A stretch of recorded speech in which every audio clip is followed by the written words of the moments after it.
With these actions, we are moving toward lower costs and more options in the healthcare market and taking crucial steps towards saving the American people from the nightmare of Obamacare. Wrong. What Trump actually did this week was sabotage Obamacare and American healthcare in general when he first signed an executive order that could undermine the individual market, and then took the damage much further by announcing that the administration will no longer reimburse insurance companies, get this, for making costs lower for you, the consumer. Catherine and Jason are still with me, and joining our panel now is Joy Reid, Chief Washington Correspondent for Kaiser Health News. So, Julie, I'm going to have you first explain what does it mean to the average consumer that the Trump administration is taking away these cost-sharing subsidies to insurance companies? Well, it's all kind of counterintuitive. These cost-sharing subsidies are for people who make under 2.5 times the poverty line. It's about $30,000 for an individual. But what happens when they get taken away is that the consumers are still entitled to get they're discounts, basically, on out-of-pocket costs. The insurance companies have to continue to provide them. What the president has said is that the federal government is no longer going to reimburse the insurance companies. So what happens? Insurance companies will raise their rates. The Congressional Budget Office says by about 20%. Who pays those? Well, not the people who are getting the discounts or the people who are getting help paying their premiums. The people who are getting hammered are the people who earn just slightly too much to get premium help. So they're going to get the entirety of these increases loaded on them. And who are they? They are people who are primarily Republican. Yeah. In these states where people are in the individual market, and just to, always reiterate to the viewers when we're talking about this, we're talking about the 7% of the market of people who buy their own insurance. So if you're one of those people who buys your own insurance, the insurance companies get a subsidy, or at least they did, from the federal government to lower those costs for you. Well, Donald Trump just said he's not paying that anymore. And Jason, just to the point we just made by Julie, premiums in the individual market are expected to increase 25% without those cost-sharing reduction payments. I know somebody who's in the individual market who actually didn't like Obamacare, and their response was, yeah, well, 20 million people just joined me. It's not like he helped the people who were having problems paying for their individual insurance. He just added more people.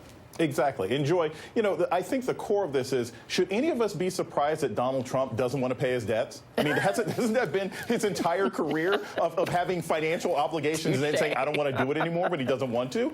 And here's the problem. This is deeper than just pulling away the government subsidies. There was a lawsuit, remember, earlier this year, where you have insurance companies who say, hey, pay up. The government actually still owes some insurance companies for back bills. So all of this is par for the course with Donald Trump. And the consequences are going to be this. People are going to lose care. Their care is going to become more expensive. You're going to have those cheap, flimsy health care plans slipping their way back into the market. And by next summer, you will have absolutely devastated the marketplaces again because there's no replacement. Because at the end of the day, this is an excuse because the Republicans couldn't come up with a better plan. Yeah, absolutely. And Catherine, so just, some numbers here. The Kaiser Family Foundation says that the number of people, who get their insurance through non-group plans, meaning individual market, it's about 21.9 million people, and 85% of those get subsidies, okay? So their subsidies are vanishing. Then we go to what the Congressional Budget Office has said. Implementing this policy that Donald Trump just signed into an executive order, when they could get him back to the table to remember to sign it, would actually increase the deficits. That's everybody, all of us paying for it, by $194 billion. And here is how Donald Trump responded to that in his favorite medium, Twitter. And this is 6 for my producers. Donald Trump tweeted almost gleefully yesterday morning. At 5:36 a.m., he gets up early. The Democrats' Obamacare is imploding. He's imploding it. Massive subsidy payments to their pet insurance companies have stopped. Dems should call me to fix. He's gleeful over the fact that he himself is tanking the insurance market. Yeah, it's funny. I go back and forth between thinking he actually believes he's making the problem better. He's making the insurance markets better. If you look at what he actually said during the signing ceremony, it's, so we're going to give Americans more choice. Healthcare is going to be better. Everybody's going to love it.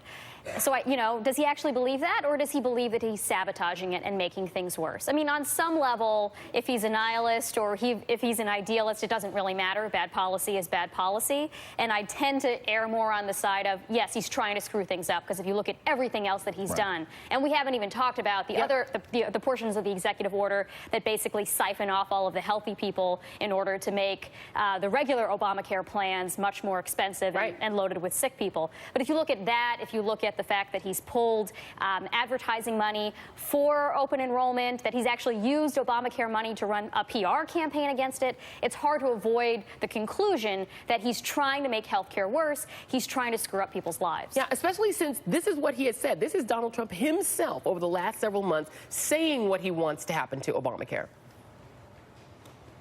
You know, I said from the beginning, let Obamacare implode and then do it.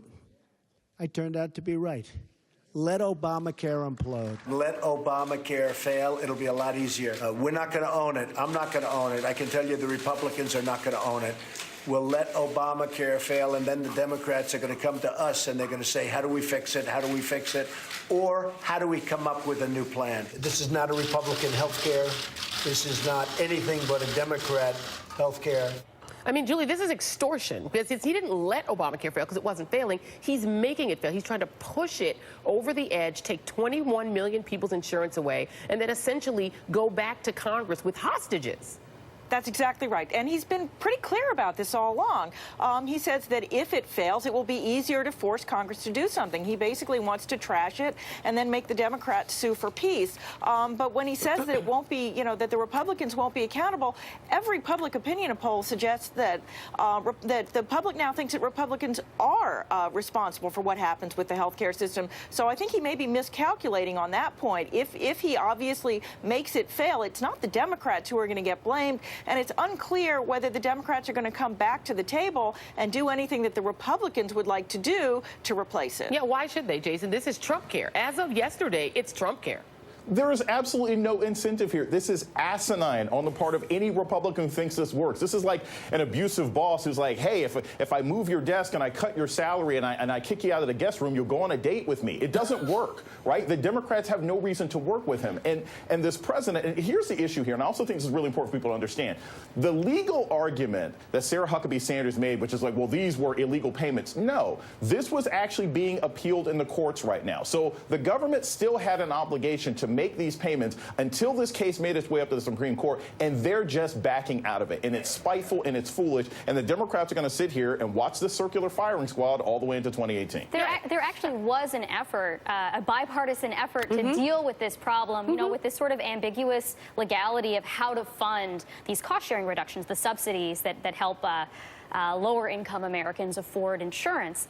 And it's basically falling apart now. I mean, there was an effort by Senators Murray and Alexander, right, a Republican and a Democrat, or Democrat and Republican, to deal with this, to come up with a funding solution so that there would be no ambiguity, so that the court case would be moot. And what incentive do they have to pursue that now? Especially since Mitch McConnell has made it pretty clear that he won't bring anything to the floor with the Democrats' name on it. He doesn't want to do policy with Democrats involved. So it's anyway, the hostages are being taken by more than one person. Let's just put it that way. Catherine Rampell, Jason Johnson, Julie Rovner, thank you all for being here. Really appreciate you all. And